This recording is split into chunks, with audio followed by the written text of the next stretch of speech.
Are you ready to take your business to the next level?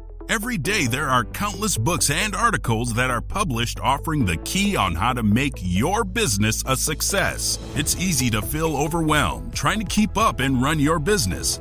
That's why Deb Creer created the Business Power Hour. Keep up on the latest trends, best practices, and techniques for how to make your business a success. Let the Business Power Hour do the heavy work for you.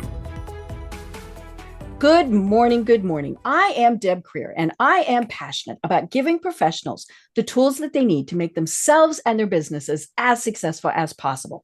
And I am so excited today because we are talking with an entrepreneur, but an entrepreneur who has started a company that is important to the entire world. And so I am so excited to be talking today with Riggs Eckelberry. Riggs, how are you doing?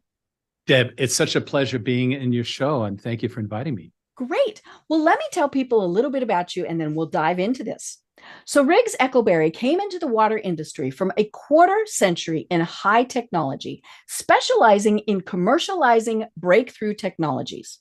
During the dotcom, he worked on a series of tech successes, learning and practicing rapid disruption. And that's going to be important in what he's doing now. The son of an international businessman, Riggs learned management in the nonprofit space and also as a commercial ship captain and officer. He enjoys skiing and sailing and enabling the water industry to respond to the fast-changing conditions of our time. So again, Riggs, welcome. How are you doing? I'm doing great. Thank you very much. Perfect. I love it. Well, I always like hearing from my guests how they got to where they are today. And you truly are working on what we would call a passion project. So tell us how you got to from your start of your career to founding this wonderful corporation. Well, it's interesting because I grew up the son, as your bio said, of an international businessman. So my dad was he started with Procter and Gamble after the war. And, he wrote this thing called Memoirs of a Soap Salesman. They start you out racking the shelves in Queens, so to speak. And then he was then sent out to head country branches of Procter and Gamble. So initially Canada, and then we went to Puerto Rico and Venezuela, and eventually to Paris, up to Brussels and back to Paris. And he, at some point, I think, decided not to go to Cincinnati and go up the corporate ladder, but just stay international because too much fun. International Cincinnati. Right? And I remember very well, Europe in the 50s and 60s, if you were an American with a good paycheck, you owned the place. It was ridiculous. I remember my mom saying to me, I think I was 8, she says, "Your dad makes $40,000 a year."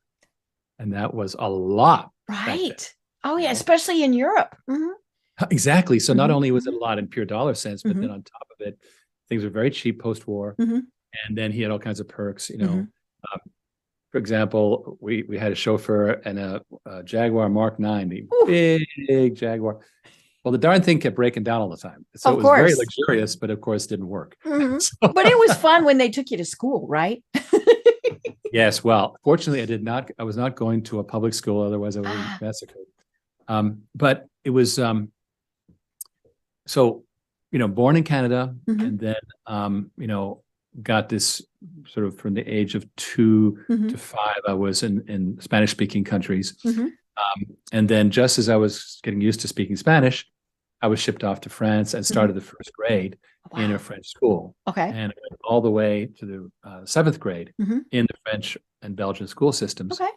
I can get away with, people can often think I'm French because I'm, in the 50s and 60s, you did not want to sound like an American. Otherwise you get beat up in the courtyard. So we made sure, my brother and I, 5 brothers eventually, but initially just 1 or 2, we made sure that we really blended in.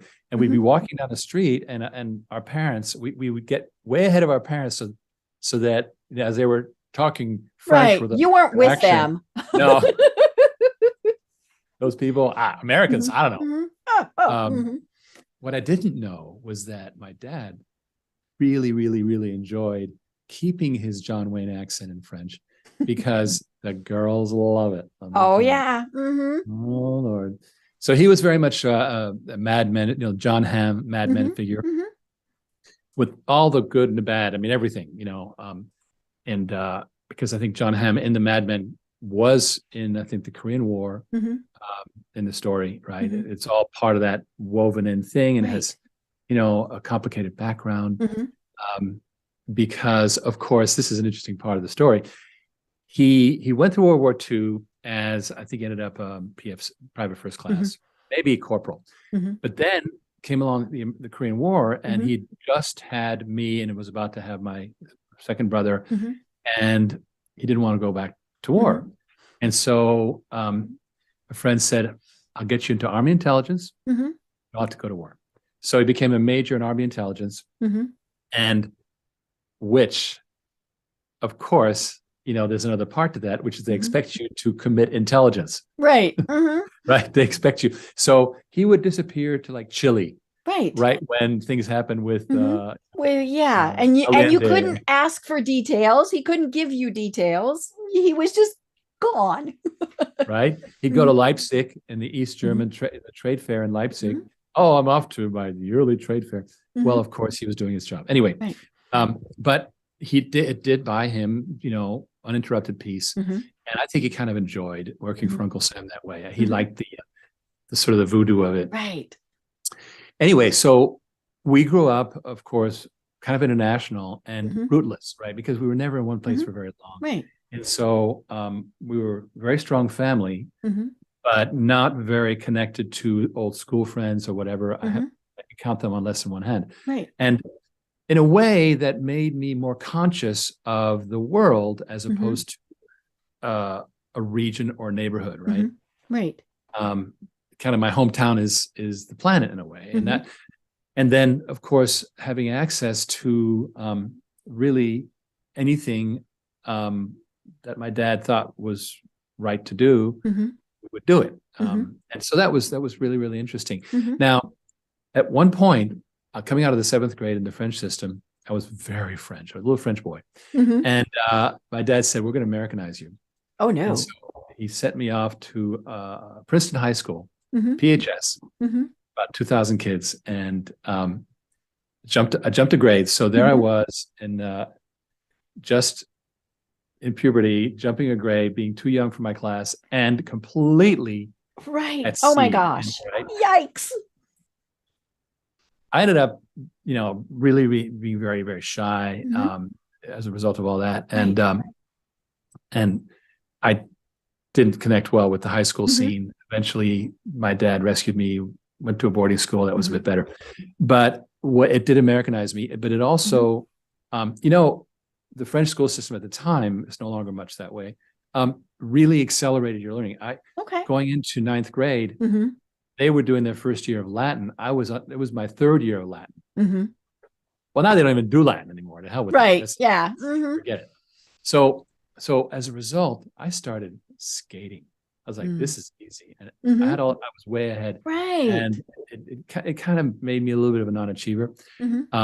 And relying on, being a nice guy. Yeah, you relied on your charm and your wit.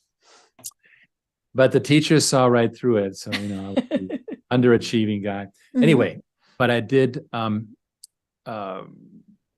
the late 60s, of course, it was a period of great upheaval. And I got involved with a cause, and eventually right out of high school, got involved in nonprofit space. Okay. And that was great because I was working for nothing. I mean, but at the same time, it was just wonderful work. And in the process, this particular group still does own ships. And I got a maritime training. Oh, okay. And eventually became a ship captain, and used at one point in the 70s, used my license to go off into the South Pacific and have sort of this Conradian adventure and in these places, like, for example, the exact place where John F. Kennedy PT 109, where Oh, right. literally I was sailing around those waters, and a whole different world. But ultimately realized that, you know, being at sea in commercial vessels, very slow life. And eventually I decided, you know, I want to be part of the hustle and bustle, and came back to the United States to become a marketer. And I started learning marketing. And that eventually landed me in New York City in the 80s, because I got really, really excited about technology. Because the nonprofit thing was wonderful because you're trying to make things better. But outside of that, the real lever to change things is technology. Right. We see that and today. that would have been the point when tech was really taking off. Correct. So what I started doing in New York City, I started a company, of course, with no money, and found myself with a biweekly payroll of 12 people in Manhattan. It was ridiculous. But what I was doing was taking companies from the paper ledger, safeguard ledger, you know, bear down hard, Right.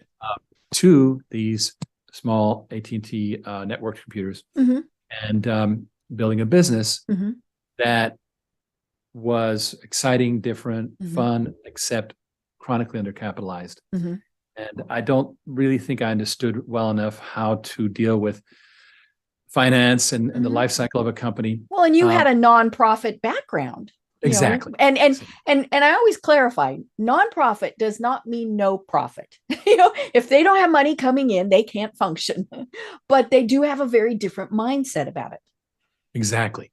So because you're putting back all the money back into it, essentially. So this was, I was doing great work, but I started getting discouraged about 4 years into it, because starting a company on the path to computerization, all the work's up front. Then you have, after that, you have decades of, if you do your job, they'll stick with you. You'll be there, a computer company, and that's the life cycle is very long. I didn't realize that. So I was like, oh my gosh, another one of these things where I barely break even. And I implement a whole system, custom programming, all that good stuff.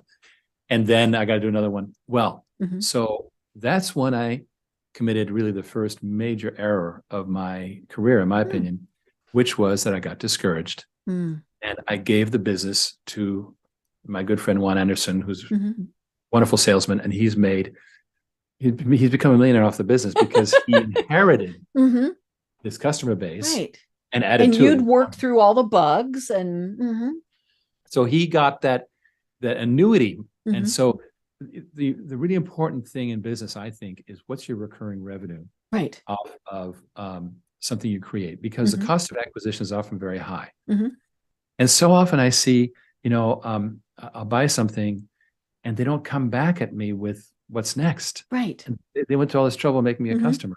Now what, right? So he went and took over, and that was great. And then I started trying different things to sort of, I went through a phase of finding myself. Okay. Because before the online space bit me, I was destined, I was supposed to go to New York University Film School. In fact, I would have been in the class just behind Martin Scorsese's class. But I left that. But then, fast forward, 20 years, I'm like, I really want to do film.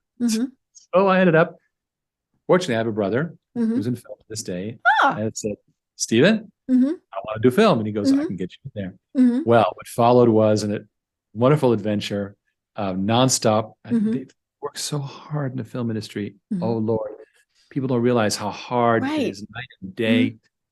In like chunks of time. Exactly. Yeah, it could be 24/7 for those chunks of time. Right. And so I was in production. And so you're just basically, nose down, tail up, just doing it. And I'd be on shows that the only drug I wanted was sleep. That's all I wanted. Was like, 6 weeks in, and you've only been sleeping 4 or 5 hours a night, and you're like, kill me now. So, but it was a lot of fun. And then and I had all the work I could get. Mm-hmm. But then I was in the meantime, I'd also started a wine importing business. Ah, well, you did spend a lot of time in France. Right, exactly. So love wine. And so I had a wine importing business in the Tri-City area, New York, Connecticut, New Jersey, Washington, D.C., Massachusetts. And so I had put that on pause to go in the film industry.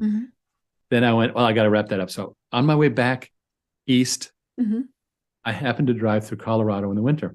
And I went, I've never ski bummed. It's pretty nice there. I'm from Colorado. What part? I grew up outside of Steamboat Springs. Now, Hayden, what part? Walden. So okay, sure. But yeah, beautiful land. It North is Park, absolutely gorgeous. People don't realize, and what they say, as you know, is you come for the winter, you stay for the summers. Right. Oh yeah, because summers there are fabulous. And you and I live in Florida and Georgia, so we really appreciate the no humidity summers, right? Yeah, exactly. By the way, I bought a Tesla a few months ago. One of the best things about it is when you park the car, you can leave the AC on. Right.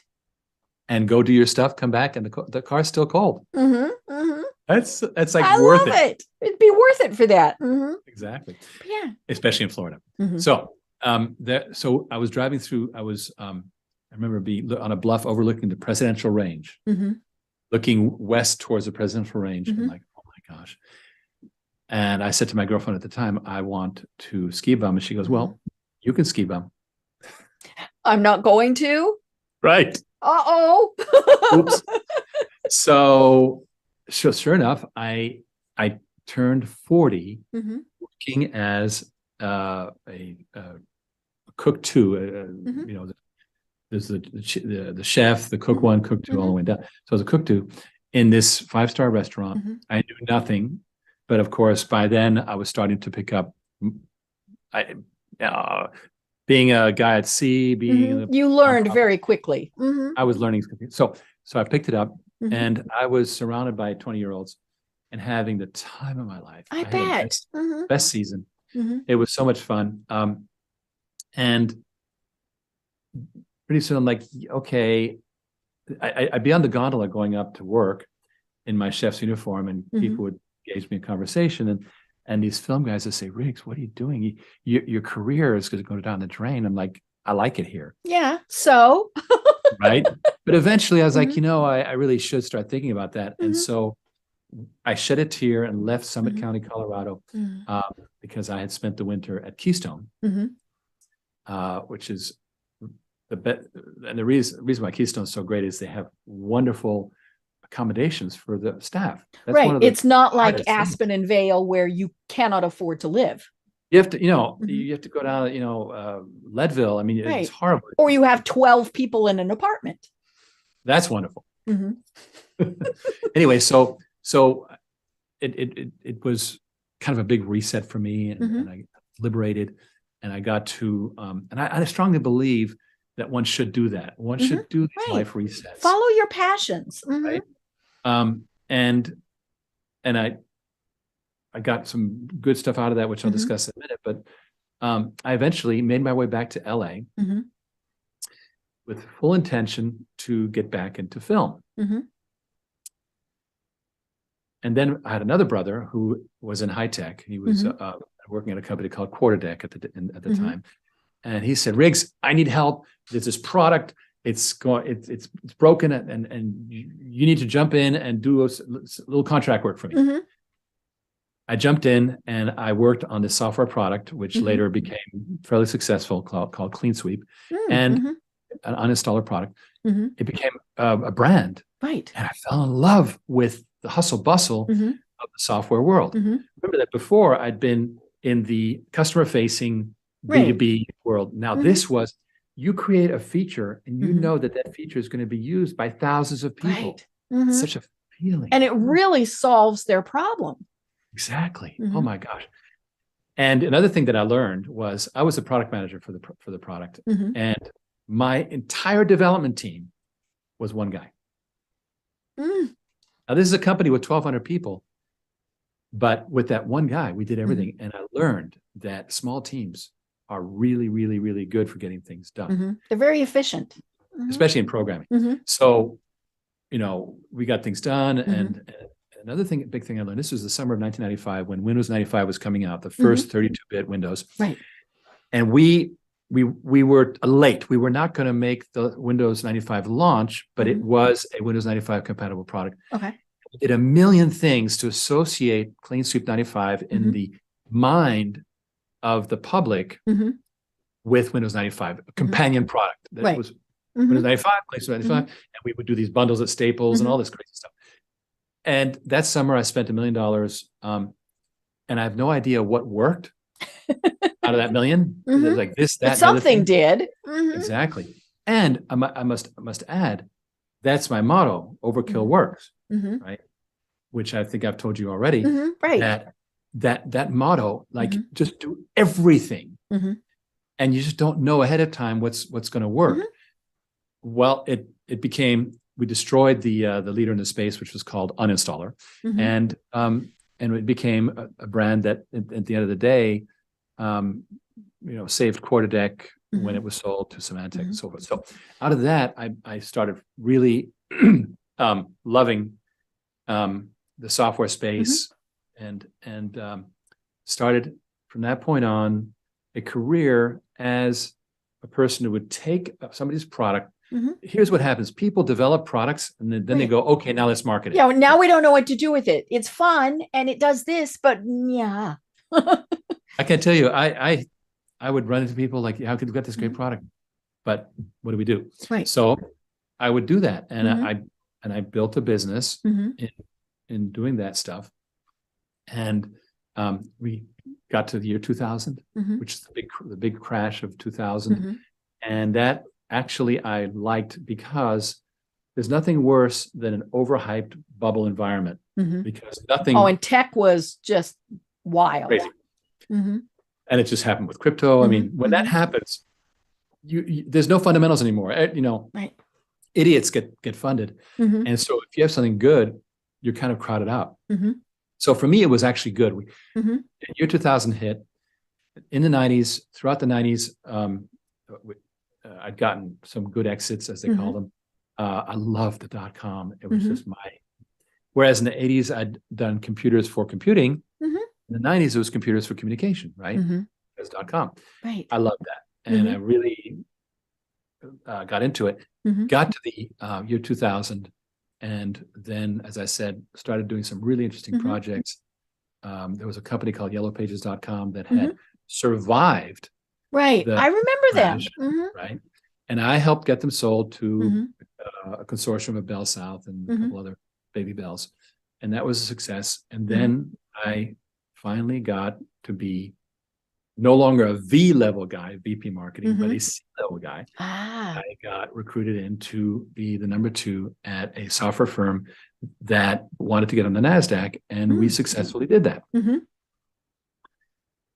Only one small problem, which was that I could tell this company was going to die. Oh, no. It was going to die. It had the practices that it had from inception. The culture of a company is created early on, and it stays. That culture is very persistent. So, for example, if you have a culture of excellence, then that'll tend to be well. But if it carries through, corners, right? The cutting corners, that too will persist.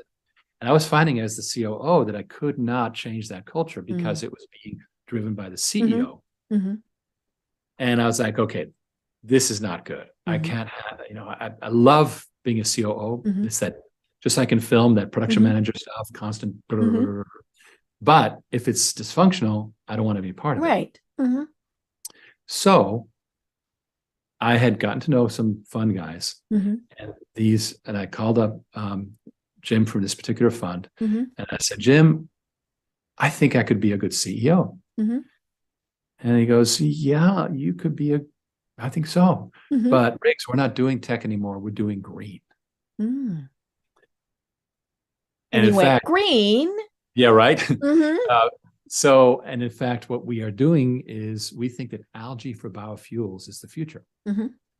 It's the ideal transition Mm-hmm. feedstock because you can burn it in cars, Right. but it's sustainable and Mm-hmm. it's a good transitional feedstock.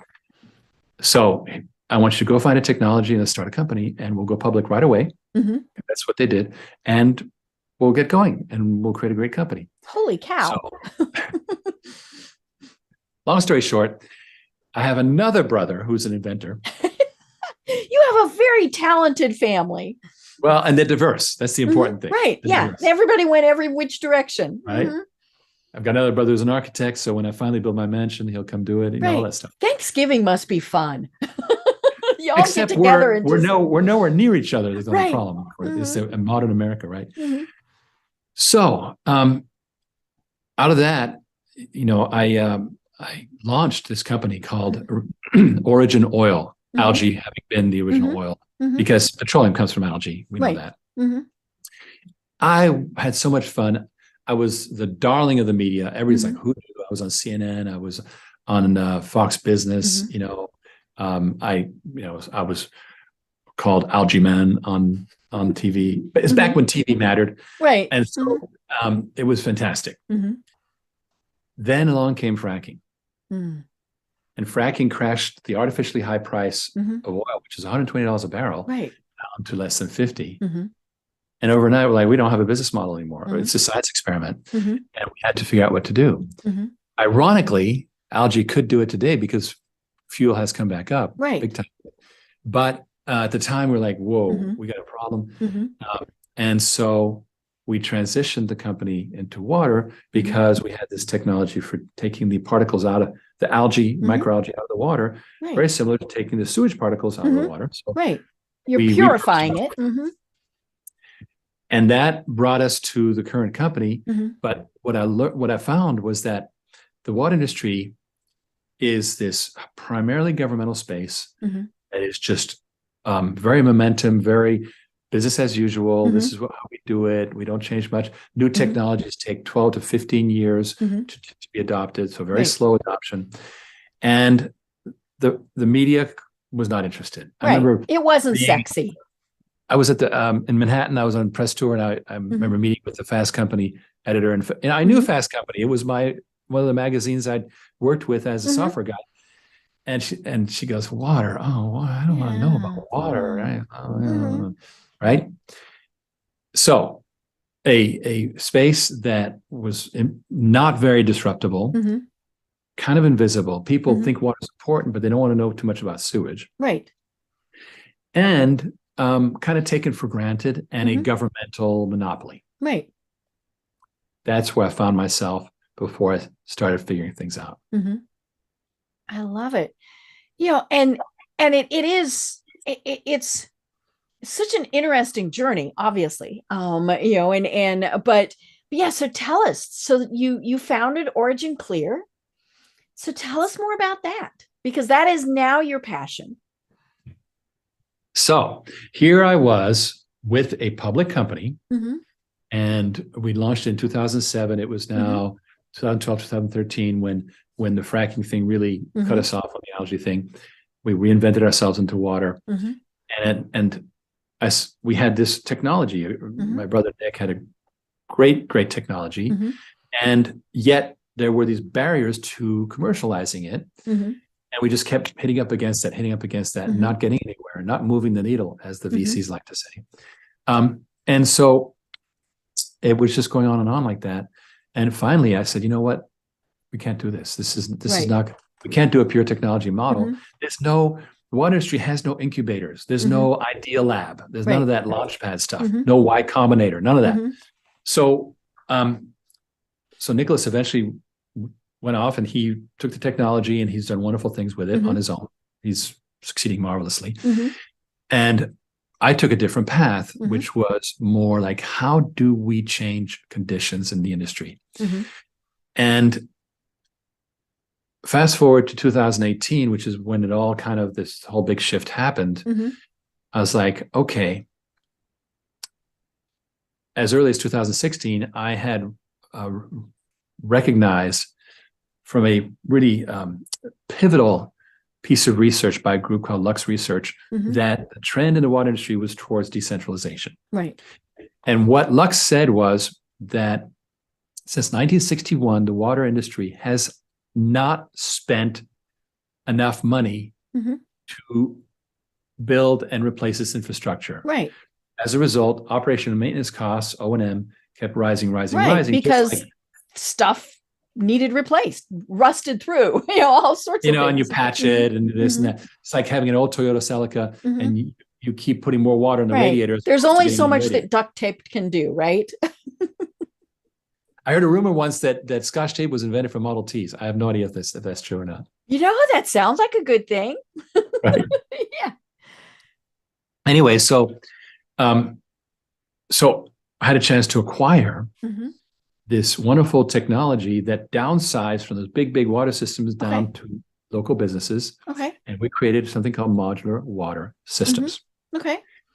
And that plus another business that we bought a couple of years before Mhm. was now our operational area. Mm. So we started building modular water systems, Mhm. and that was a death march because it took forever to build it. And so 2018, 2019, it's doing like 200,000 a year. Nothing is like, this is killing me. Right. And then COVID hit. Mhm. COVID was a great time to figure out whether you're doing what you're supposed to be doing. Right. Because everything just kind of crunched in. Exactly.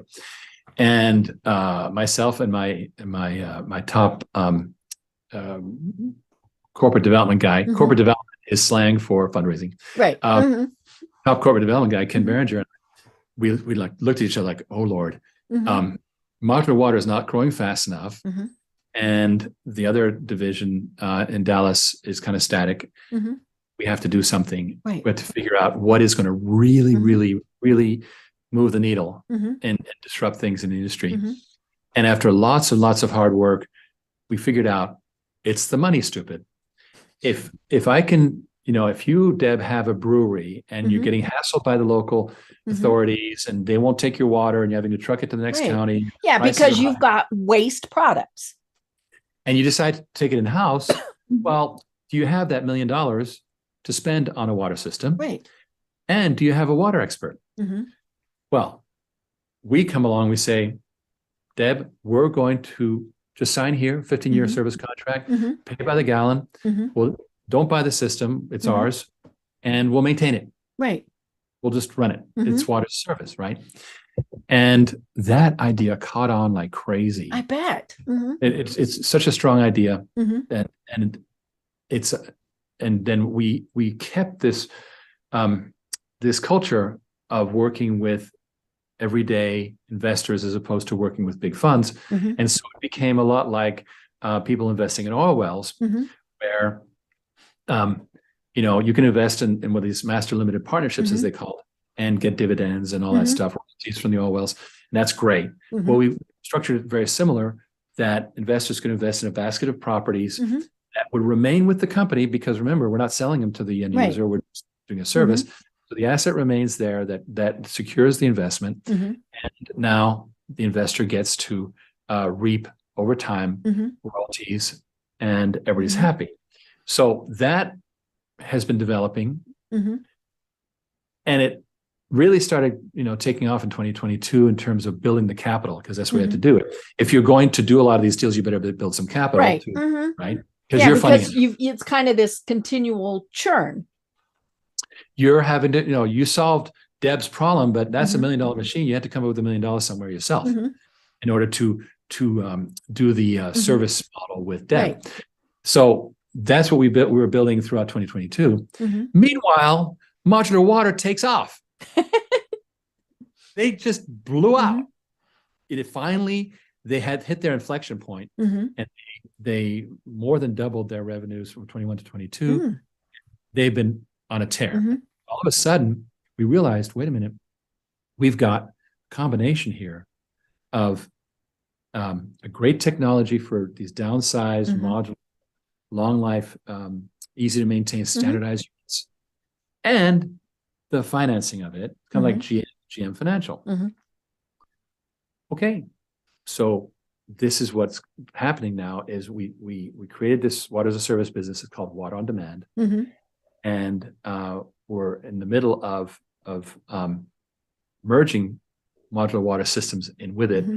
and creating a new company Mm-hmm. called Water on Demand, which now has its own funding. We Mm-hmm. Just today, we're the 9th of March right now. Mm-hmm. Today we announced the launch of a crowdfunding round for Water on Demand. Mm-hmm. So people can invest as little as $1,000 Mm-hmm. or whatever. Right. And they have this new company. Now, it's highly disruptive. Why? Number one, decentralization, which in 2016 was just the first blip of it.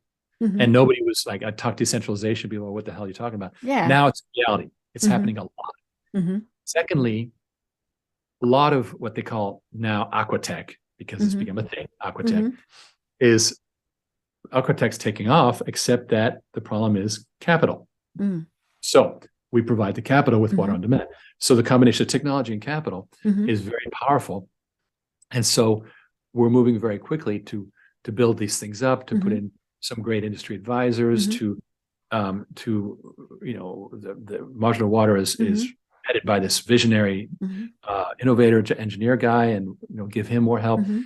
And it's amazing because look, let's talk about megatrends for a second. Mm-hmm. There's a very good thinker called Peter Zeihan. Peter Zeihan is a geopolitical strategist, and Mm-hmm. he presents to Langley. He's that kind of guy. Very strategic guy. Mm-hmm. One of those smart dudes. Mm-hmm. Exactly. He says, they ask me questions, I can't ask them questions, right? Ah. Mm-hmm. But what he has said and I think he's dead right, is that the world is deglobalizing. Mm-hmm. Everything's being reshored. Mm-hmm. So things are coming back. And it's going to be regional. The world will be regional. And Mm-hmm. the most powerful region is going to be North America. Mm-hmm. Right. Because that's where a good chunk of the money is. Also resources. And Mm-hmm. guess what? Mexico has a wonderful workforce, well-educated. Right. Now, literally competitive labor-wise Mm-hmm. with China, and closer and Mm-hmm. democratic. Right. And actually the Canadians have a lot of sophisticated industries. So the whole thing works, right? Mm-hmm. What we're going to see, according to Zeihan, is a manufacturing boom as we rebuild manufacturing in America. Mm-hmm. And the great news about that is it won't be the old Rust Belt stuff that was built in the early 1900s. Mm-hmm. It's going to be brand new, right? Year 2000 plus Mm-hmm. stuff with all the AI and the robotics, Mm-hmm. et cetera. Mm-hmm. And it will happen so fast that there's no question of trying to build a bunch of new sewage systems. They'll have to be integrated. Right.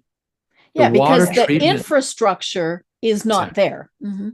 So it's all the infrastructure, and what I'm talking water, I'm talking energy, Mm-hmm. I'm talking telecommunications, everything is going to have to be in place. Right. Unitary Mm-hmm. infrastructure.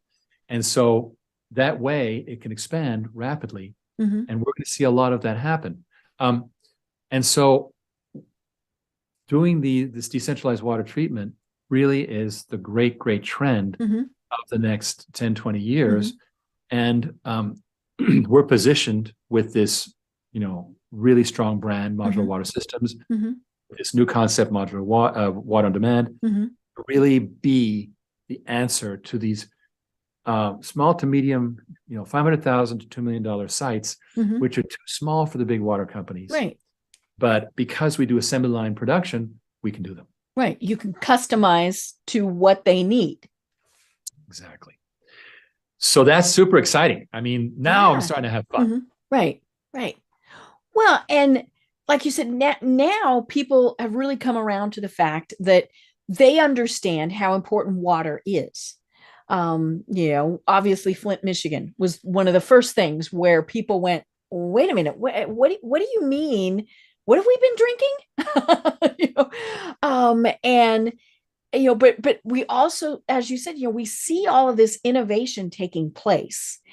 And I'm guessing that in many cases, it's, not only is it where the existing infrastructure doesn't exist, it's not close to where that happens. It's not going to be outside of, say, New York or Atlanta. It might be in much more rural areas. And yeah, there's just no way to have that infrastructure there. You're so dead on. We're seeing a lot of, especially, COVID drove a lot of explosion. Yeah, everybody went, I don't want to be in the city. Right? Because cities became traps, and what we learned, right? And not only that, the labor costs are high, et cetera. Move on to the rural areas. Now you don't have any infrastructure, right? And so it's got to be self-contained infrastructure. So that I think makes it the water thing super strategic. We've got some great clients already that have I really can't discuss, but right. It's proprietary, obviously. But one of the very interesting types of customers is housing developments that, by having self-contained water treatment, they don't have to pay for that multi-million-dollar sewage connection because they're out in the hills somewhere outside of Alpharetta, Georgia, and now they just go ahead and plunk it down, self-contained water treatment, and you use well water if you want, and you're off and running, right. So all of a sudden we have this highly independent water system. And here's the other important thing: our water infrastructure is vulnerable to sabotage. Right. It's like the electrical grid. There are key places where if some nefarious entity wanted to cause problems, they could cause major problems. We can't live without water. We can't live without electricity. So the water processing itself, but also people could poison the water as well. Right. So there's all kinds of they go to a treatment plant, drop a little vial, and you're not old enough to remember, but in the 60s we used to talk about people putting LSD in the water supply, and it never happened. I don't think. Maybe it did, and we just didn't notice. But you were just happy that day. It was a great day. Felt very insightful that day. Right. Yes. But you saw lots of pretty colors. Yeah. Wow. The world is beautiful today. But so we really, now, how does it scale? It scales by, remember that we have this ability to finance systems, and investors are love, especially because I'm going to Main Street investors who ordinarily don't have an opportunity to get what the big funds get. Right. So they like you said, they could do $1,000. $1,000, 10,000, whatever it is, and if they are accredited investors, then they have, it's $100,000 plus. They get an even better deal. Right. They get the royalties. The people who invest 1,000, they get shares. Right. So it's a different deal. But everybody gets to play, and they get to participate. Now, we have flow of funds that we can put to work here. But it's always easier to raise money than to build stuff. So we raise all this money. Now we got to build a bunch of water plants. Why don't we delegate that? There's water companies all over America. We'd be delighted to you have money for a water system and a client? Happy to do it. Right. So we decided strategically to go, okay, we've got the technology. We can do some building, but we can just easily license it. And we've got the money. Let's go ahead and be inclusive and include the local water companies so that if I get a deal in Seattle, I don't have to deploy a water expert to Seattle. Right. They're there. Right. And that's makes sense. And so that's scalable. And then at the international level, water on demand, what I want to do is replicate the financing model to other finance centers, Dubai, Tokyo, Singapore, et cetera, where they will do the same thing. We end up with an international network. That's kind of our long-term vision. Right. And now we can really make a difference in terms of water for the world.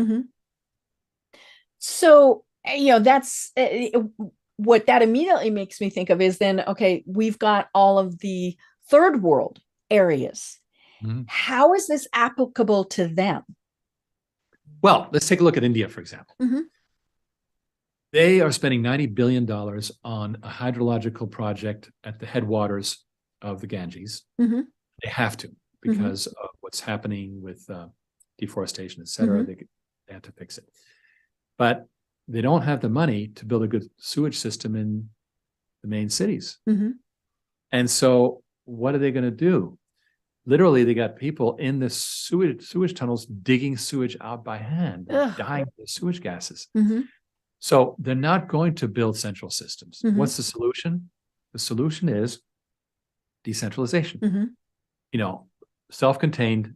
You can build a sewage network where everything's taken care of by the factory, the housing development, et cetera, right?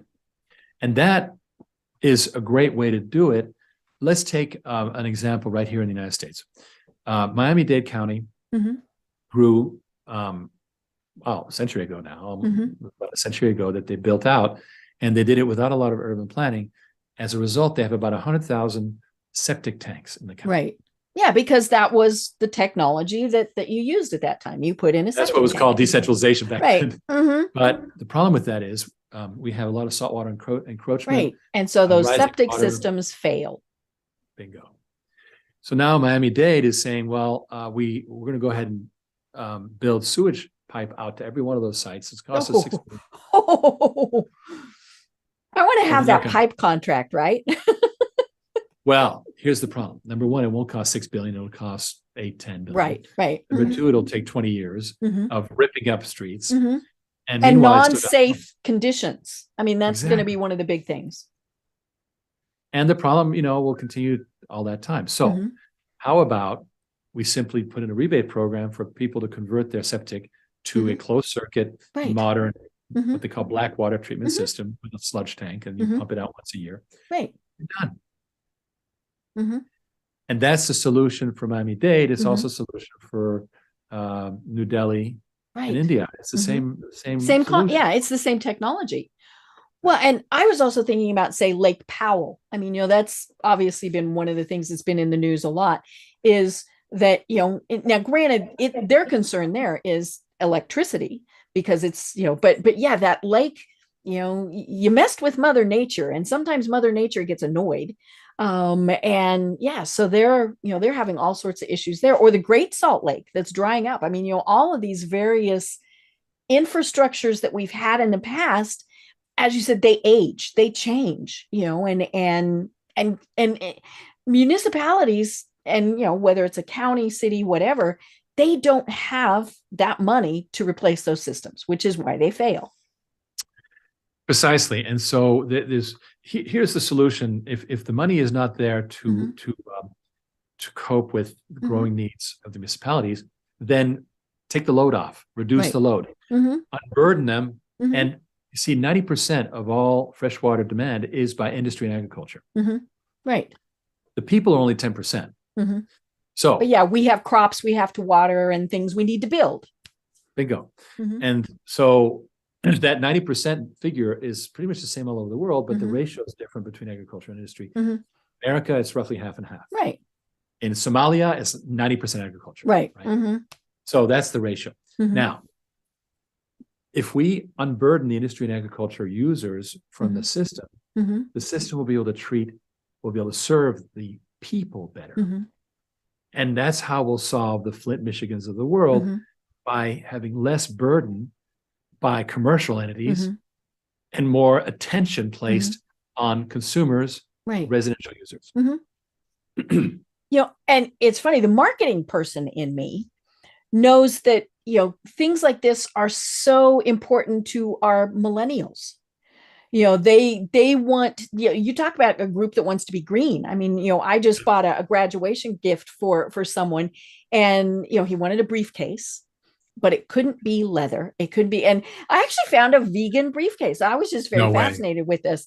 I have no idea what this, it's like, I'm not sure how this works, but yeah, they are now an entire demographic who are very conscious of not destroying the environment. And so, the fact that you can have these for individual areas and homes, I would think, like I said, the little marketing person in me went, ooh, they're really going to be interested in this.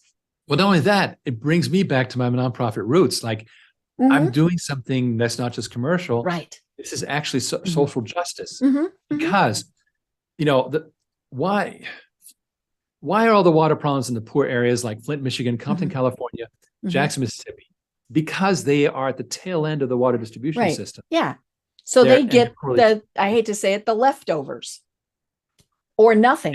And, yeah, it's really terrible. And so they're badly served. Well, you know, I can't do much about that. What I can do is I can relieve the burden on the municipalities, right, so that they can then, you know, for example, Ireland, in Ireland, water's free.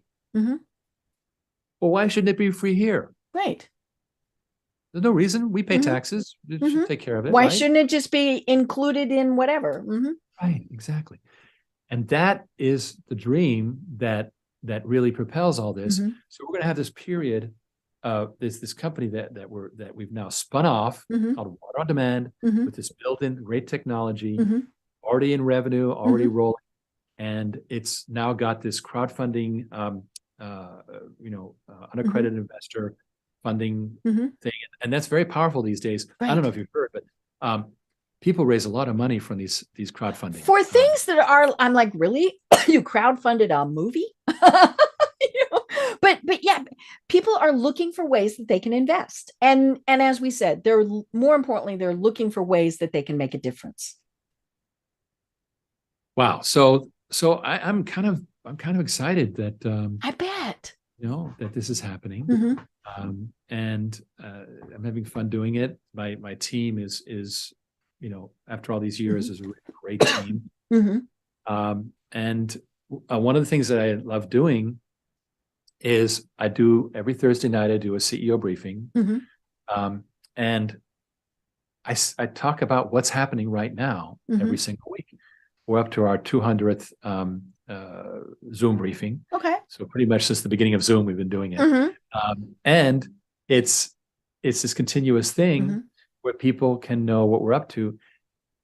And it's really good. We have, it's live, so we have different execs in the company involved and so forth. And I invite people to join. It's Thursday nights, 8 p.m. Eastern. But if you can't make it, there's a replay. Right. And that allows me to be in touch with the audience, to talk about what's going on. And I believe that makes a more dynamic company. Right. It makes them more vested in it, because we all love transparency. And two-way communication, right? Right. Yeah. How many times can you actually contact the CEO of, and be in communication with the CEO of a company that's doing what you're doing, or any type of company?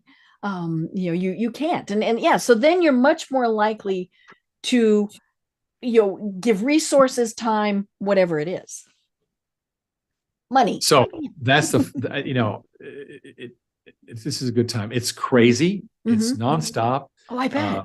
We have big plans for where the company goes that I can't really discuss. Well, we'll have you back on, so then you can update us. Yeah, give me about 3 months and I'll be able to tell you so much. I love it. And this has just been fascinating. We actually only have 5 minutes left. And it's, to me, this is just, it's, and I don't know, maybe it's because I'm from the West and the wide open spaces. That was why I was thinking, rural areas. I mean, it's perfect to be able to do that. I remember when this is a long time ago, one of the things they did was they put in cable. This is when they were first doing cable, and all of a sudden we had HBO, and they had run it from Wyoming. They'd run that, and people in Denver didn't have this, but for some reason they ran it from Wyoming, and we were just fascinated by this. I mean, we had HBO long before other people did. But yeah, the rural areas are such a great place to have all of this happen, because as you said, there's obviously the space, there's reduced costs, all sorts of things, and people want to be there. We don't want to be in the cities anymore. You know what? Why not?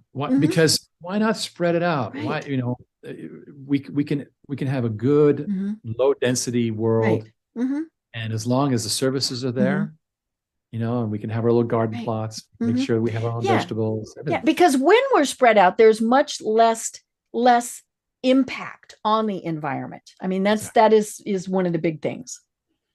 I think it's really the end of the mega cities, and it's probably a good thing. Right. Yeah. Well, oh my gosh, Riggs, like I said, we just have a couple minutes left. So tell people, how do they find out more about what you do?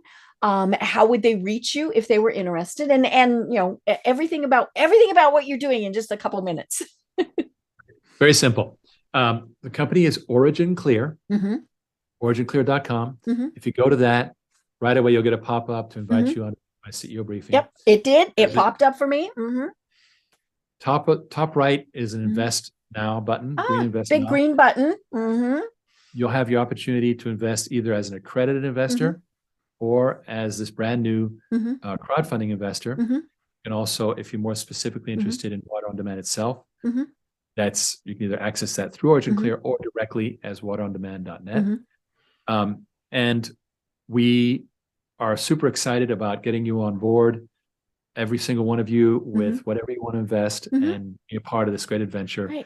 Right. We think it's the most exciting things happening in water. Therefore, really making this explosion of water out of the government world into the privatization thing happen really fast. And I think it's going to be such a creative way to deal with it. That's not just, giving money to charity, to charity water, which I'm all for, right? But this goes a step beyond and makes it a this is an ongoing type of thing. Right. Well, and your website is great. It's got so much great information, and lots of learn more buttons. Those are always good. But yeah, so if somebody wants to really reach out to you, how can they do that?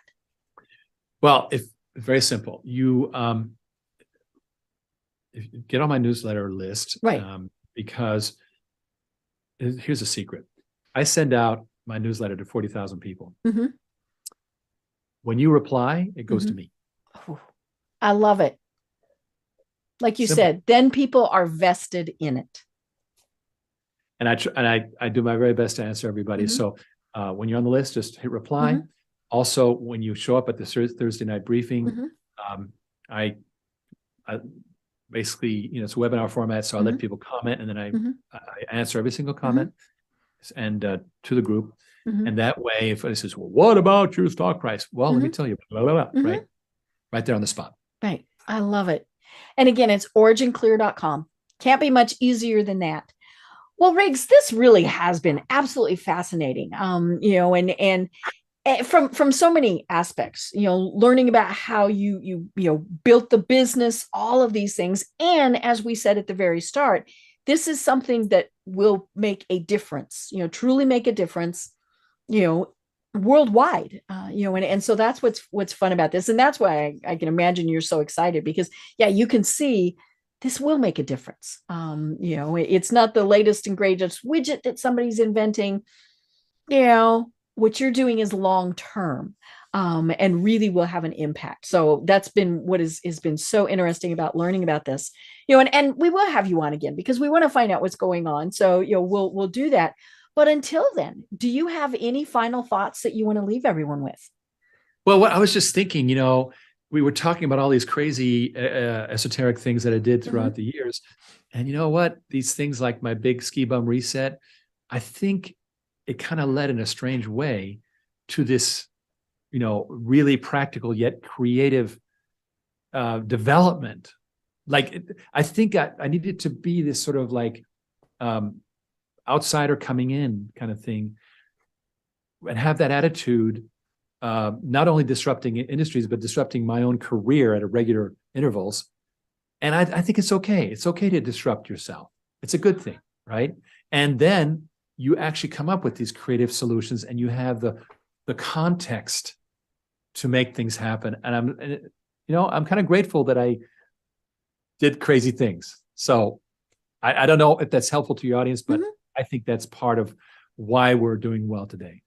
I love it. Well, I really have been having such a great conversation with you. I've been talking with Riggs Eckelberry, the founder and CEO of OriginClear. I'm Deb Creer, and until next time, everyone have a great day. Thank you, Deb.